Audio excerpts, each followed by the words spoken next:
Karibu sana ndugu mtazamaji. Naamini kabisa kuangalia video hizi si bure. Unapata kitu kizuri, unajifunza, na pia natamani ibadilishe maisha yako. Ikutoe kwenye level ya kusikiliza kwenda kwenye level ya kutenda. Kwa hiyo video hii hapa nitakuonyesha namna ambavyo unaweza kutoka kwenye level ya kusikiliza video hizi na kwenda kwenye level ya kutendea kazi yale ambayo tunataka kujifunza au tunakuwa tunajifunza kwenye series hizi za videos. Nataka nikutoe kwenye kusikiliza peke yake uende kwenye kusikiliza na kutenda. Sasa nitakupisha namna nzuri ya kutenda chochote unachotaka kufanya. Tunajifunza namna ya kuanza na kutenda sasa kile ambacho utakuwa umejifunza au una nia au unathamani ukifanya. Karibu sana uwe na mimi mwanzo hadi mwisho wa video hii. Utapata kitu ambacho hujawahi kusikia au pengine kitakusaidia kutatua tatizo ambalo limekuwa likukabili muda mrefu wakati ukiendelea kufanya unachofanya. Karibu sana. Tuanze pamoja.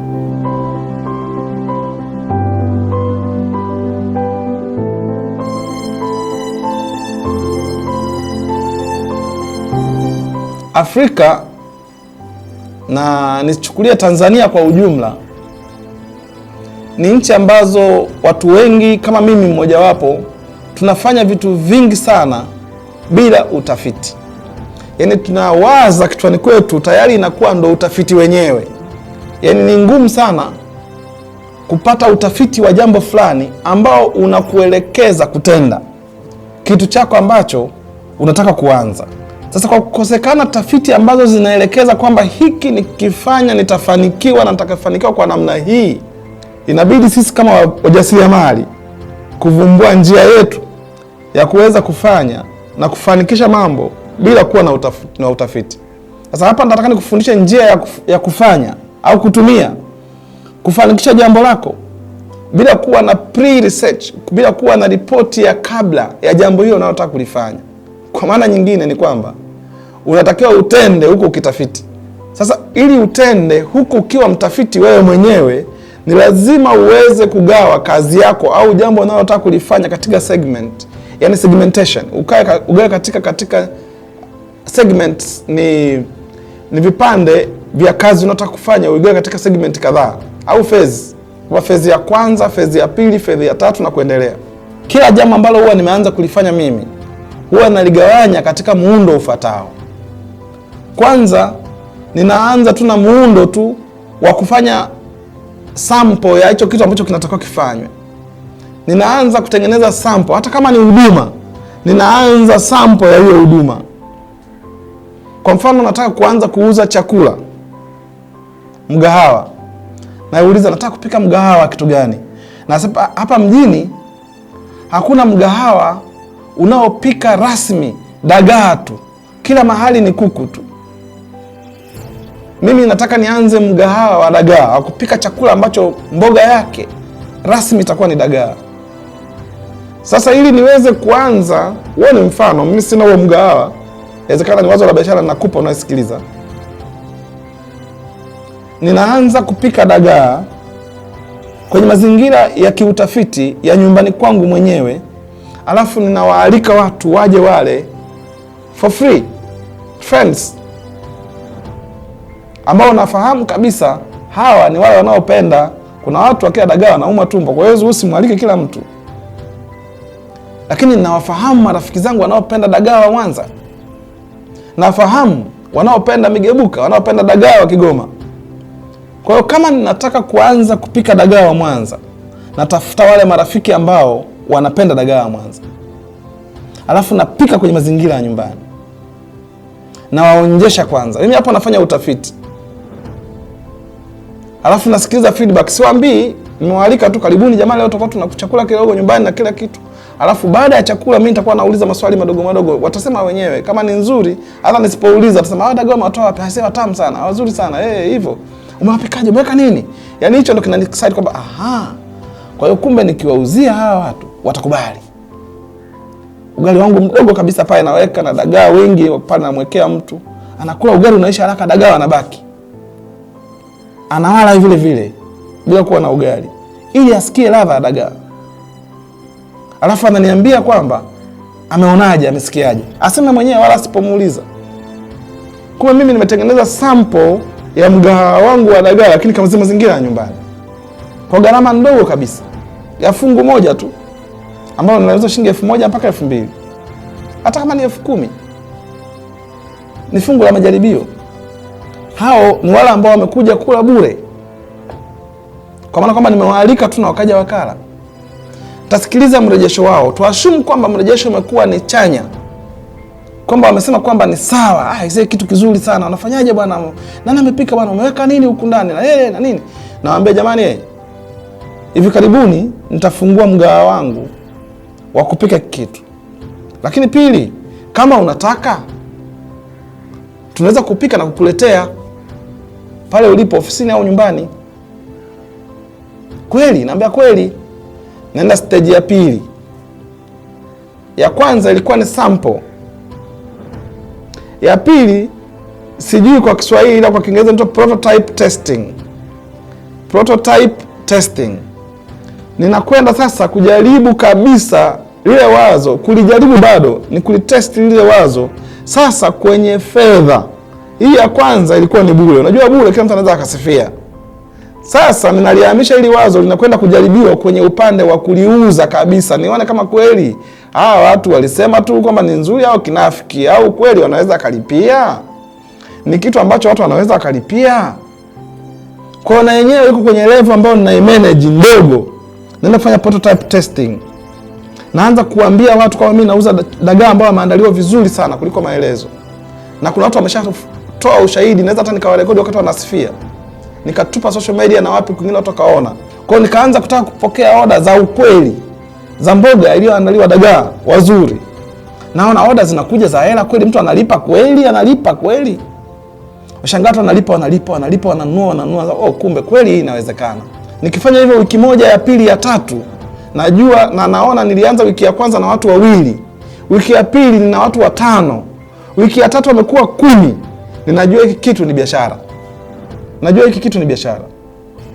Hapo nimefanya hiyo yote niliyofanya haya ndani ya mwezi mmoja. Kuwaita watu, kufanya majaribio hizi wiki 3, ndani ya wiki 4 nimeshafanya sampling, nimefanya na prototype testing. Nikitoka hapo ndo naenda stage ya mwisho ya 3 kwangu mimi, ambayo mara nyingi sio ya mwisho lakini ndo ya 3 ambayo ni kubwa, naita mass production. Ninakwenda sasa kuzalisha sasa kwa ajili ya watu wengi. Kwa hiyo hapo ndo kidogo sasa naweka hela kidogo, lakini pili nitakuwa nimeshakusanya mtaji kutoka wale waliokuwa wananunua mmoja, na nitaendelea na kuwauzia wale mmoja. Kwa kama natakuwa sasa niandae eneo maalum, sasa hapo ndo ninawaza niandae eneo maalum. Kwa sababu sasa nina uthibitisho kwamba hiki kitu kinawezekana. Lakini pili, turnout ya watu waliokuja itaniambia kwamba eneo langu hata nitakalo liandaa lio la watu wangapi.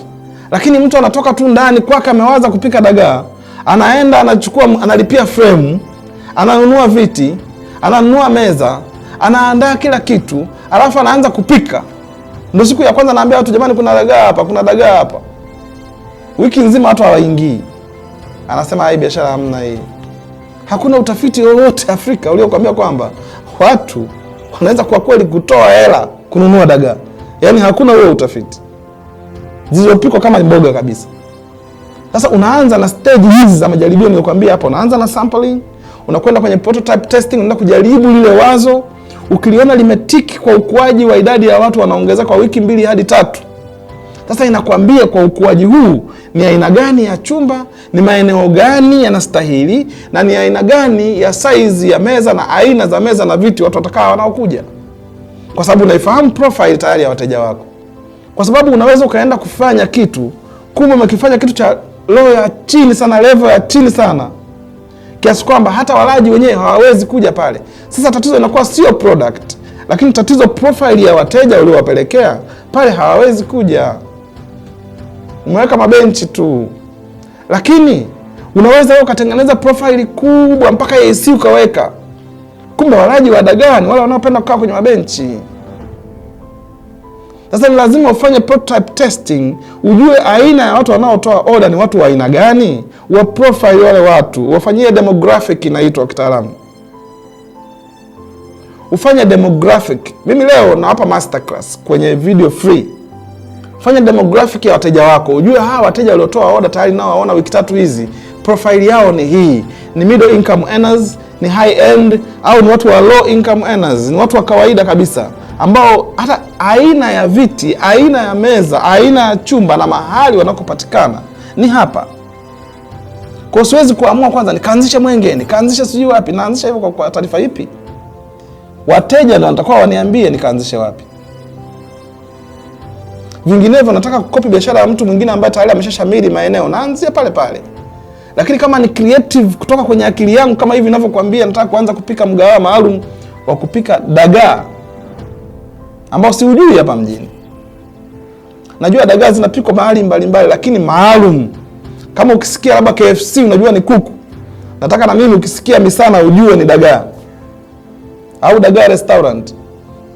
Vyovyote vile utakavyoamua kuita, ni lazima upitie stage kwa stage hizi ziweze kukuonesha kwamba unachotaka kufanya kina uwezekana kwa level ya kulipiwa fedha, na ni nani anaweza kulipia, demographic ya mtu yule ikoje, ili ikupe na gharama zinazofuata. Lakini shida ni kwamba watu wanaanzia kwenye destination, nimesema video iliyopita, wanaanzia mwisho.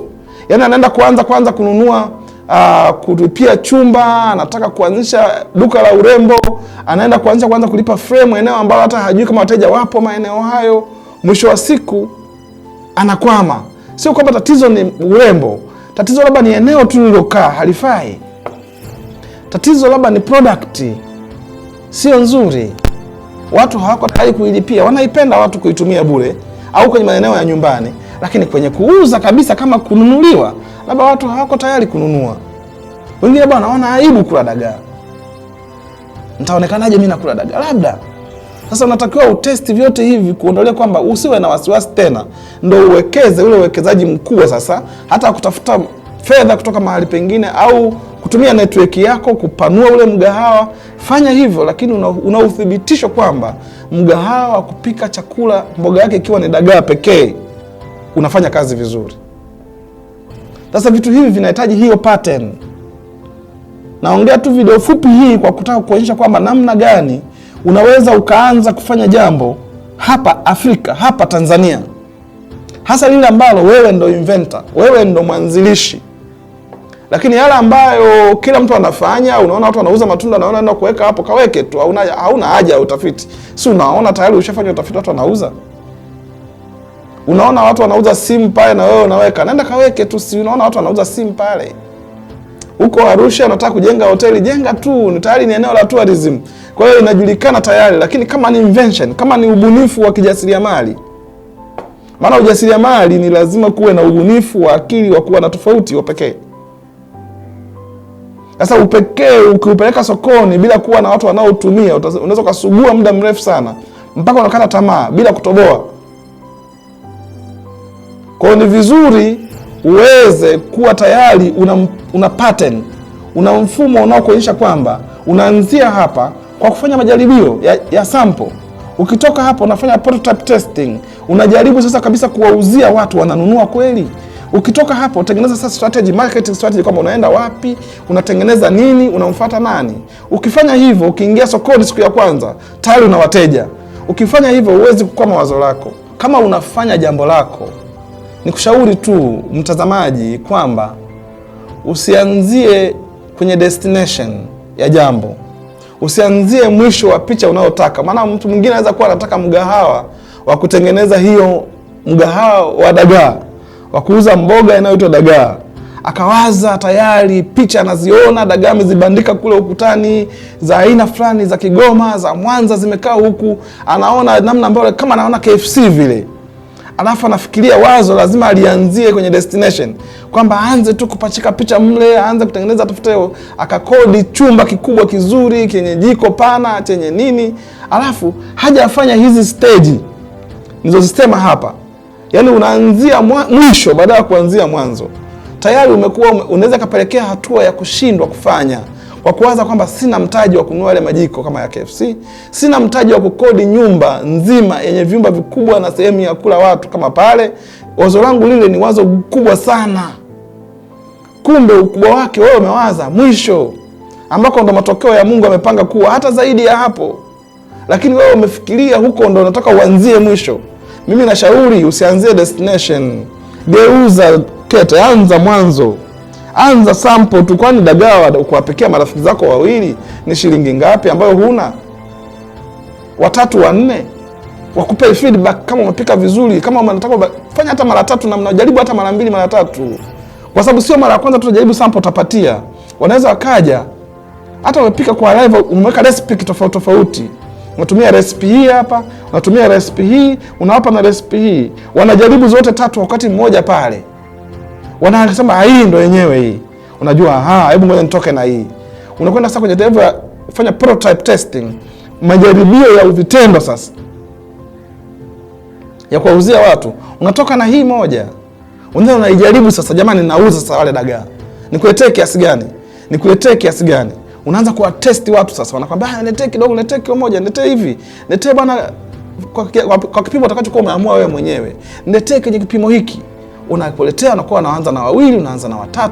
Unajaribu kwa wiki 3 mfululizo, unakuta na 5, 10, 20. Unasema this is the thing. Hiki ndo unachotaka kufanya. Sasa ndo una plan sasa uanzeje hata kwenye hiyo kuanza. Sio lazima uanze kwenye destination. Lazima uanze mwanzo. Jitahidini kujifunza kuanza vitu kwenye hatua ya pale ulipo. Na kwa majaribio, kwa sababu hakuna proven research za kukupa matokeo kabla hujaanza.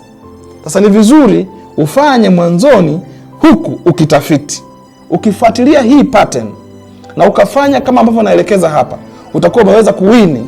Utafika mahali bila kuwa na upotevu wa fedha, bila kuwa na uharibifu wa mali, bila kuwa na vitu ambavyo vitakusababisha ukate tamaa milele.